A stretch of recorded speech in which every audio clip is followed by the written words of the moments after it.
Alrighty, everybody, we are now loading up onto the Summoner's Rift for this game between the Raging Bulls and Edge. Ender, would you like to start off with the introductions?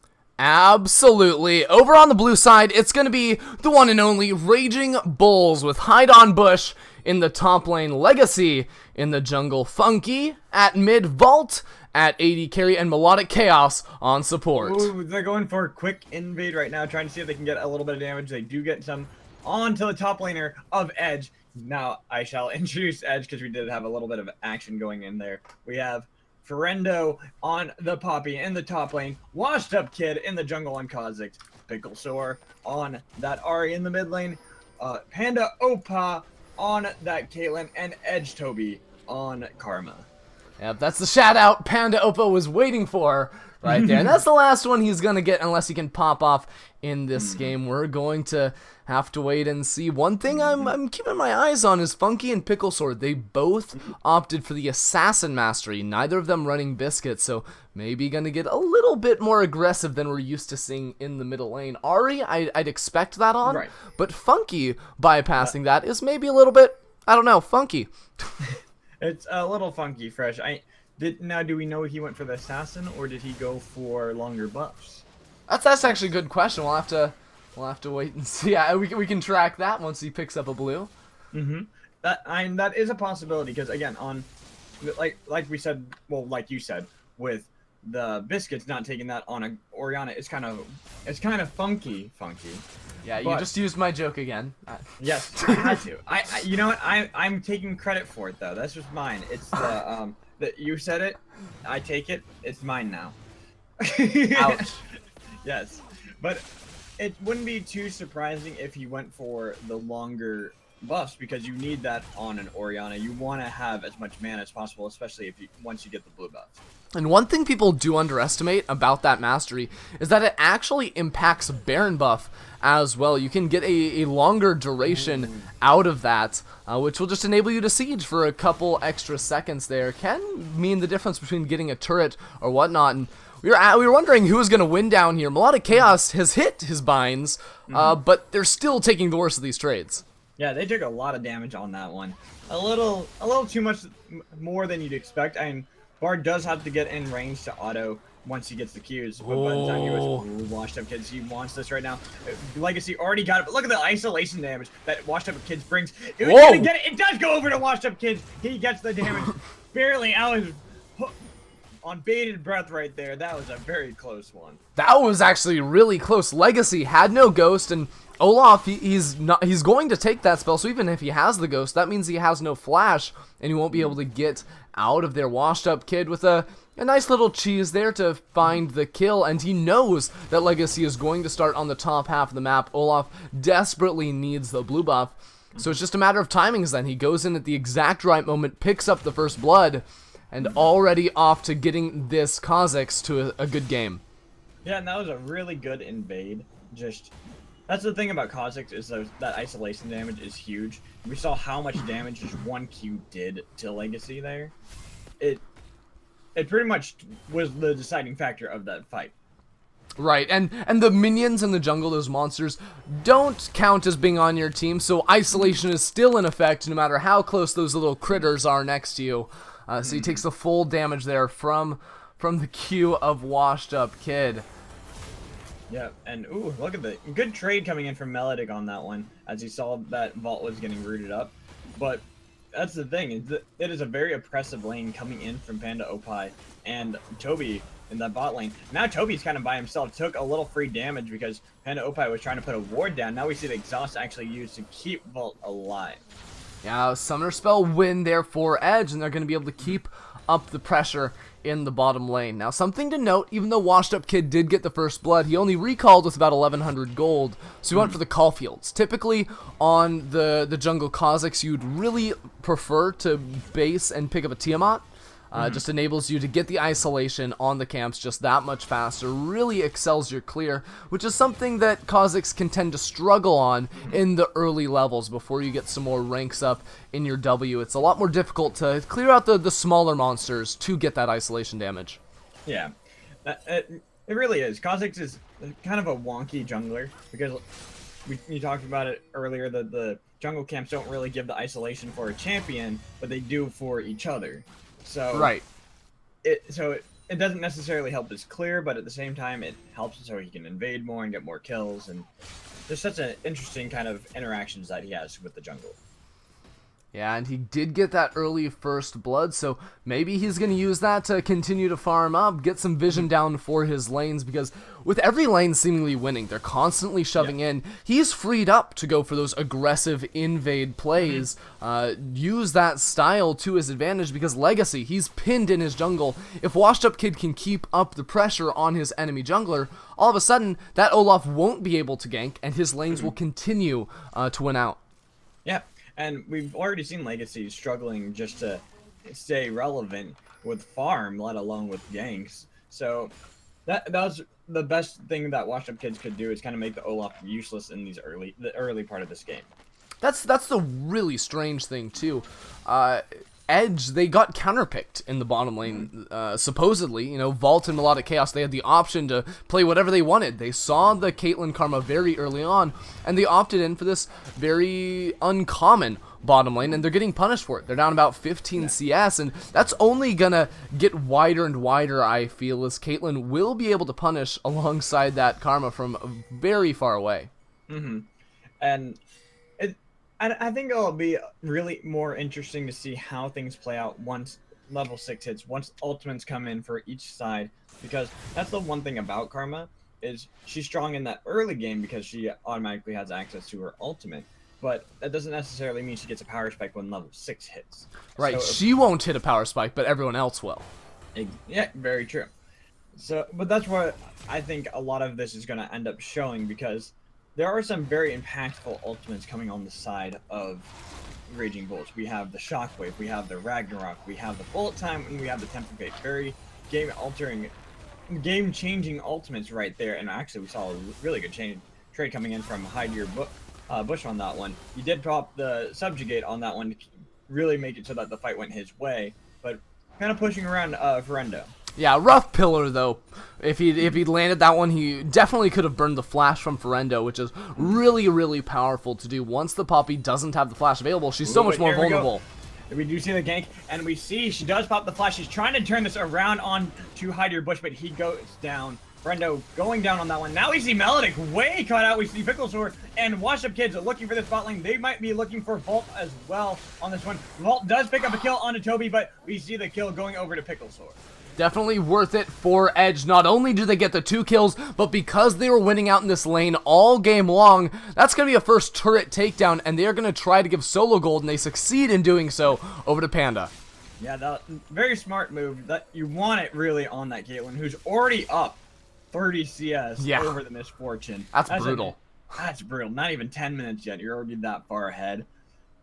That's not boding well for you if you're on Raging Bull. And honestly, top lane, Ferendo was so close to turning that around because his Keeper's Verdict was actually just 1 second on cooldown still, but right when he dropped. So had he had that available, he could have turned that around to at least trade 1-for-1 and even get a bigger advantage for his team. But as it is, Raging Bulls, they're trying to go for this dragon. I like this play because we've been talking about it all day. Typically, teams, once they get that first turret in the bottom lane, they rotate up top. Now we're seeing the fight.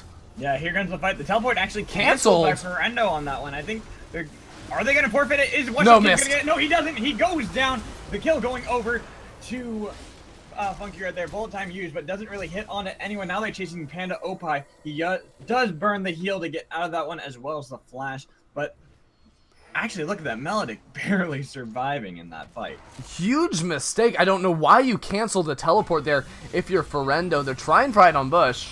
Yeah, they're trying to get high on Bush right now. Subjugate is down for him, so he does have a disadvantage, but he's going to be saved by the Orianna, who might try to turn it back onto Toby, who went a little far on that one. Now we see Funky's kind of caught in a weird spot, but Ferendo is at 2, really far out, wants to get hide on Bush, trying to get the Keeper's Verdict, does get the kill, and now Ferendo is going to be going down. Shockwave helping to secure that kill.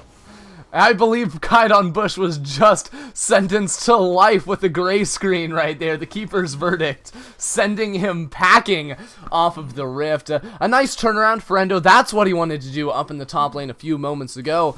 But Edge actually getting the worst of that trade. They have a nice gold advantage, but they lose the dragon, and with such an advantage, you don't expect that to happen. Maybe a little bit of falling into that state of comfortability. We talked about how they looked like the stronger solo queue players coming into this match, but a really key mistake from them, giving up the Infernal Drake and canceling the teleport to end up with a losing fight. Yeah, the canceling of the teleport didn't really make any sense. They could have easily have turned that. And we saw Washed Up Kids, he tried to go for the Smite battle against Legacy. He did lose that one. But I think had there been a Poppy there, that could have been their fight, and they probably could have gotten the dragon as well. Definitely would have been a closer fight. Would have given Edge a fighting chance in that one, because as it was, they just had to run for the hills right there. Didn't have any form of hard engage. That's what the Poppy's there for. No one else on Edge can actually start up these fights, and if they're getting run down onto, they cannot turn it around. So, Ender, would you say they would have gotten an edge in that fight? Again, I'm pretty sure I used that joke earlier, Magic. I think you need... I don't think you used that. I said Edge. You said Edge, but you didn't use a joke. Yeah, I made sure to listen on that one. I was paying attention this time. Maybe I was just a lot more subtle with it rather than going, yeah. Oh, look at that. Washed Up Kids. He's gonna get... Ooh, actually, is he gonna get him? Shield him! Oh, the shield already was used. The shield was already used. Now, Funky's in a really bad spot. Does use the barrier to try to keep himself alive as the Ignite burns. And, man, Melodic going down. The shield was actually used right when he came out of the thing. We saw the stun that Melodic was able to get right as he exited the magical journey. And it was... So a lot of the damage still came out from Washed Up Kids. I actually just checked out the replay. Oh, Funky might have just given up his life. Yeah, he's gone. But Funky actually... Yeah, no, Funky actually didn't use the E onto Melodic Chaos to start that one off, so might have gone a little different. Watch the replay there. I'll have to watch that right now, but we see I have a fight right there. Subjugate tried keeping himself alive right now. Washed Up Kids is really low. Legacy wants to get this kill, but he doesn't know who to target. He doesn't know whether to go to Toby, or he doesn't know whether to go to Washed Up Kids. Washed Up Kids might be able to turn this around on the Melodic, but no, Legacy's going to be able to pick up that kill. And now he's in the mid lane. Edge is going to be able to get this turret as well. Yeah, even though they're trading kills, they are losing every single objective. All the teams we've seen that have snowballed these games out of control, that have gotten the wins, are playing the turret game, not the kill game. And that's what they're doing right here. They get the turret bottom, mid, teleport up top lane, they're rotating in Pickle Sore. You can't try and defend that Raging Bulls. Right, and it might not be the cleanest of rotations coming out from Edge, but they definitely are getting the fights that they want. Like, right there, they're going in on Legacy. They do get the exhaust out of Melodic, which is a very key summoner that you want out. Pickle Sword fighting Funky in the jungle as well, able to get out. And look at that, another objective going over to the side of Edge. Yeah, the kills are close, but the turrets aren't, and that's why you see this 5,000 gold lead seemingly out of nowhere for Edge. It's just a matter of, can they turn that into more? Because this is the awkward phase. I talk about it pretty much every game I cast. Yep. There's nothing to really do now for the next 5-10 minutes. You can't start sieging down turrets. You have to look for fights around neutral objectives like the dragon. You have to look for picks and keep encroaching your vision into the enemy jungle, because that's how you open up the game. Get the vision, steal the camps, and find picks. Yeah, I mean, the only real objective at the moment to go for if you're on Edge is probably that Rift Herald. But it's not the most influential one in the current meta. Right. There's really no need to go for it. It seems like if you can get a kill on the top side of the map, or you see everyone on the other team down bottom side, you can maybe go for it. But even then, it's not all that worth it. I do think it would be nice for Ferendo to pick it up, because the 1v1 against Tidon Bush can get a little bit rough there, but he's got a pretty sizable advantage, and it's looked like he's been able to turn around 1v2s and maybe even find kills a couple times this game. Yeah, he's definitely been doing a good job, actually, in this matchup that he should be losing against a Trundle. So it would be definitely beneficial for him to even have a bigger edge. Really, look at this. We talked about just being able to bully around Tidon Bush on that one, and he's doing a great job at it, trying to make sure to not let him get that edge that he should have on Trundle. Keep putting him at a disadvantage in every situation. And since I think it's also that level discrepancy. Sure, it's only one level, but that's still enough that you get that extra little bit of damage from your abilities that Ferendo is using to his advantage. Yep, and now Ferendo, he comes down to this bottom side of the map because he doesn't have teleport just in time for the dragon to spawn. Edge are even looking to maybe find a pick while Washed Up Kid solos this one out, because that's just how powerful they are. He can solo it out, and they can make sure that no one will ever make it into that pit. But let's be honest, and Olaf is going to have a terrible time of ever trying to steal away a neutral objective from Washed Up Kid, and here's the fight. Oh, Legacy did get the buff right there, but he has to use a lot to try to get out of there. We see Washed Up Kid securing the kill onto Legacy. Now he took a lot of damage onto Funky. The barrier not enough. Pickle Sword getting that kill. Oh, and Friendo, he forces Hide on Bush to stop the recall, and that's just going to enable Edge to continue to shove into this middle lane. A funny interaction, actually, between Legacy and Bard is actually duking it out up here. Hide on Bush has no mana. Yeah, Hide on Bush has no mana, but at the same time, it is a Trundle. So he does have quite a good amount of life steal. Yeah, there he goes. He's hitting those minions, trying to get the life back as best he can. But he's probably going to go down, actually. And we see... Oh, that's not fair. Securing that kill with the smite. That wasn't a kill steal. That was a kill secure right there. Friendo didn't need the assistance. But honestly, Edge... They do everything right there. They find the pick in the enemy jungle, and now they're all over this top tier 2 turret. Raging Bulls, they can't rotate to it, and the interaction I was talking about is Legacy's Ragnarok made it so Melodic Chaos's Bard ultimate, the Tempered Fate, didn't actually stop him, which might have been good, except for the fact that Kha'Zix was never caught up by it and was able to find the pick, find the kill onto Legacy, and now the gold lead just balloons even more out of control for the Bulls. Well, also what happened was I'm pretty sure Legacy used Ghost and Ghost right before when he got taunted by the charm. So he actually moved even faster towards the enemy.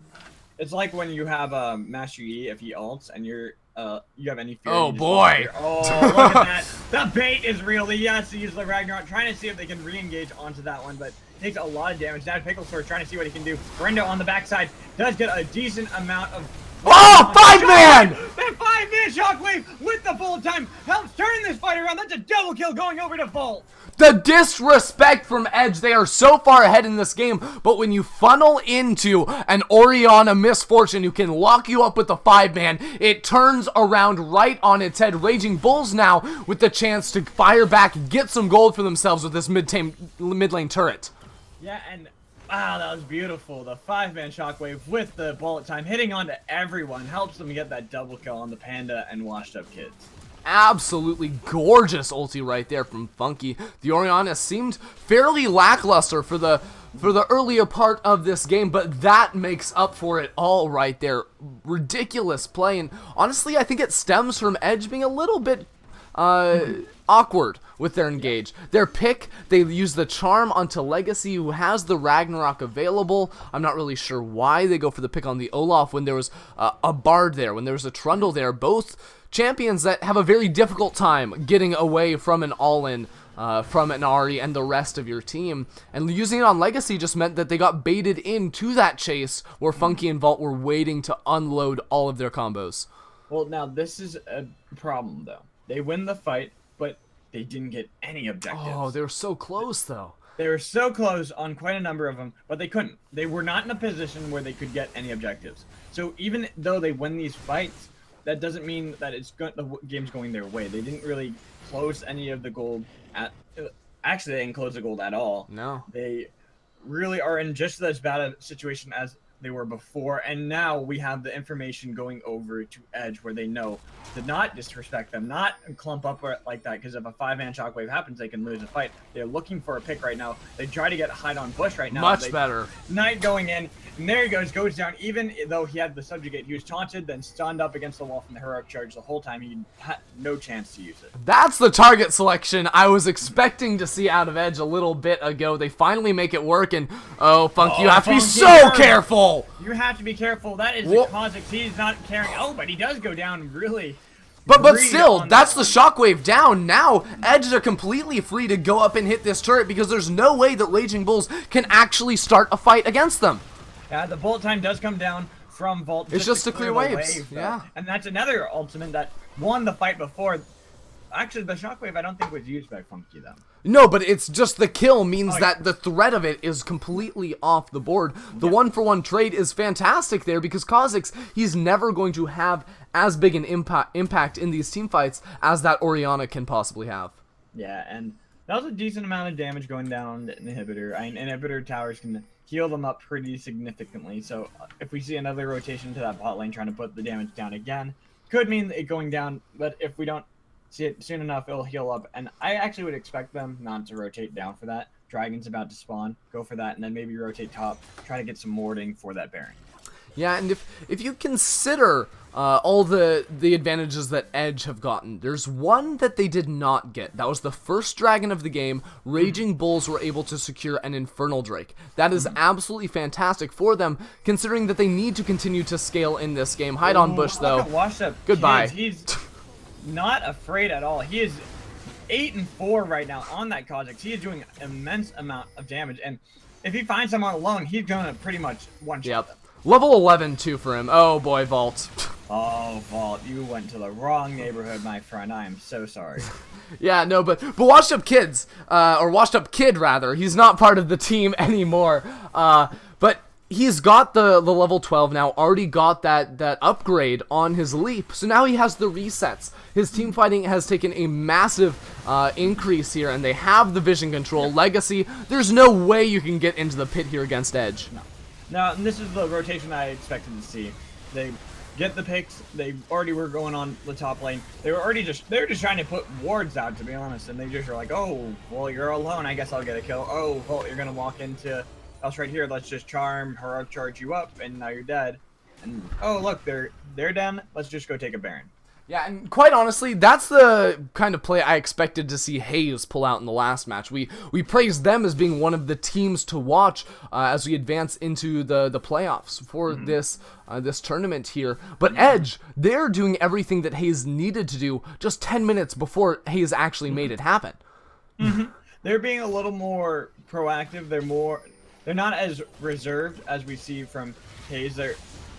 Oh my, there goes Funky. He's going to go down. Shockwave not hitting anyone at all. That was a whiff completely. He's going to go down for free on that one. And we also see another Cloud Drake going over to the side of Edge. It's just insane. They're getting objectives at the same time. They're just going in for kills, 2v3, 2v4, because that's how far ahead they are. They're using a Kha'Zix as a split pusher. We already saw Hide on Bush have a terrible time in that 1v1, so I think it's fantastic they move him down there to get the isolation, and Poppy is a big part of your engage potential. And you just have that with your team, and you're just good to go. And what I was saying before the little fight right there is if we had to look at Edge and Hayes, I'd compare them as, this is just a comparison, is how we see SKT and Rox. Rox being, they were much more of that, I want to fight. Sure, I'll get objectives while doing it, but I'll risk more of the fights. I'll risk more of the plays. While SKT was more of like a, we want to be very precise, get everything done before. We don't want to have to risk anything. We just want to win.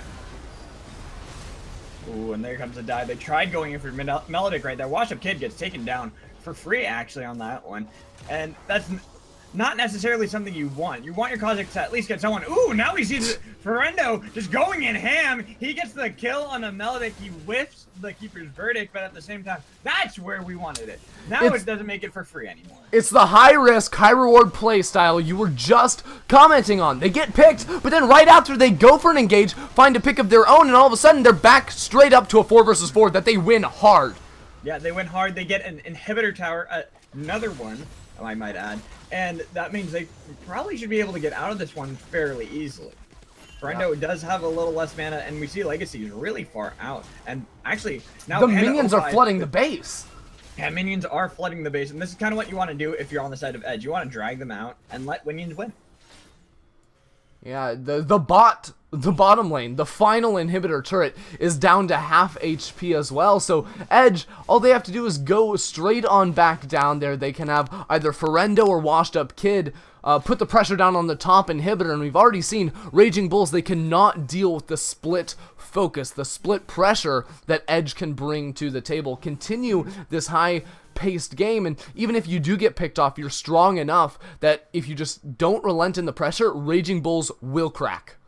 Yeah, and one thing I want to say like just really quick that we didn't really touch up is hiding on bush is not tanky at all. He has a Ravenous and he has 2 cloth armors. That's it. He does, and sure he has the ninja tabbies, but that's not really that much that he's bringing to the table. He's not bringing much armor. He's not bringing much magic resist. So even with the subjugate, he's gonna fall very fast. Yeah, it's typically a build you can get away with on the Trundle because you do have the subjugate, you can steal a lot of resistances, but when you're losing out so hard, you're almost non-existent in these fights. Yes, you can shred through some of Ferendo's armor, but other than that, you're just another body to try and soak up damage for your team, and you're not even going to be able to do that all that well because you're so squishy. Well, that's why God! Monkey just... This is the pick style that they've really gone for. And look at this. Melodic goes down, double kill going over to Washed Up Kid. That was a great pick coming from Technical Sword. That's just going to be the game. That's going to be the game. Washed Up Kid right there was ready. They were ready.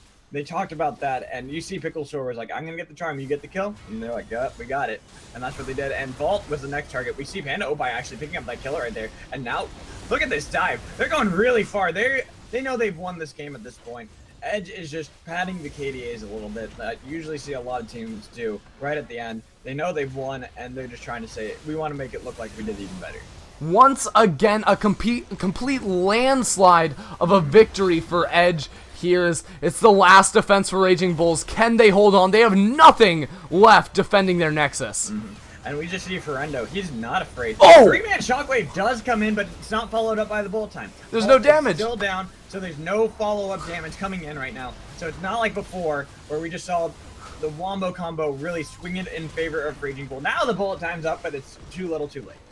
That just got in the picture at the end. The victory eclipses the bullet time right there, and Edge just completely eclipsed Raging Bulls in that entire game. It was just so far out of their control. It looked like for a moment they had a chance in that one, right? You know, they had the good play. They were getting the kills around the top lane, but they never got towers. No, they never got it. And that was the problem. You're praising them. They're like, oh, they won that fight. They did a great job. They had that 5-man Shockwave of a great bullet time, but they got nothing from it. They couldn't follow it up to really be like, hey, now we're back in the game. It's like, we won the fight, but we don't have any more gold. Yeah, we won the fight, but we're still losing by a landslide. And unless you get, once again, a perfect 5-man ulti followed up by the bullet time, you're not going to be able to win fights. And we never saw it again. It was a really nice play, but other than that, completely in the favor of Edge. And I mean, even looking at the damage charts right there, and actually kind of surprising is Ferendo. Yeah, Ferendo. Well, we saw him. He was not afraid. He went far and he went ham on those fights. But so did Washed Up Kid. Washed Up Kid really brought in excellent plays on that Kha'Zix, maybe a little too ham sometimes. I mean, he had more kills than the entire team of Raging Bulls put together, so you can't fault him for that. No, I can't. I cannot at all. His total KD also was far better than theirs, so he did a great job on it. Went a little far, but then again, he also had more than half his team's stats, so fair enough. Another thing. That's another thing to look at, but still a great job from Edge. And I would love to see Edge versus Hayes. I think that would be a fantastic game, a fantastic set of games to watch, because it'd be such interesting play styles. You have this really fast-paced go coming in from Edge, but then the more controlled, slower pace coming from Hayes, where it's like they can get these wins, but they want to drag it out. They want to get a clean win. Yeah, definitely both Hayes and Edge the clear favorites in their groups to make it out A and D.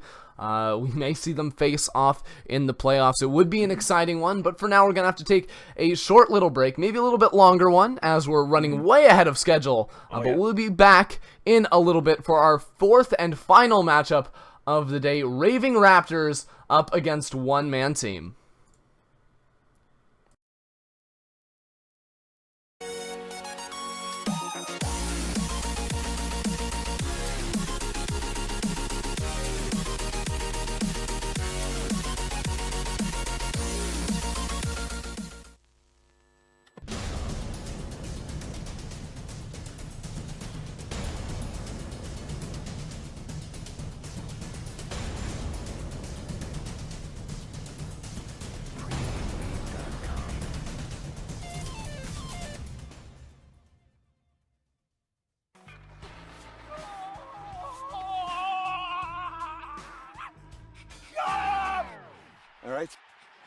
game. Yeah! Go, go, go, go, go, go, go! Pass the ball! You can look at the ball and walk backwards. You see, this is how you do it.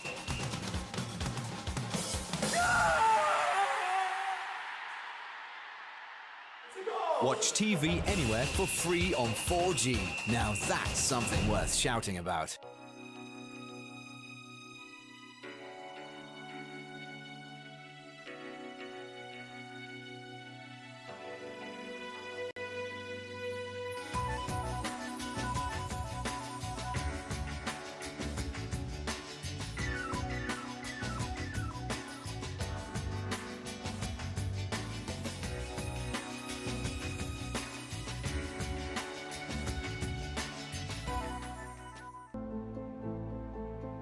What if we could change the way we see the world?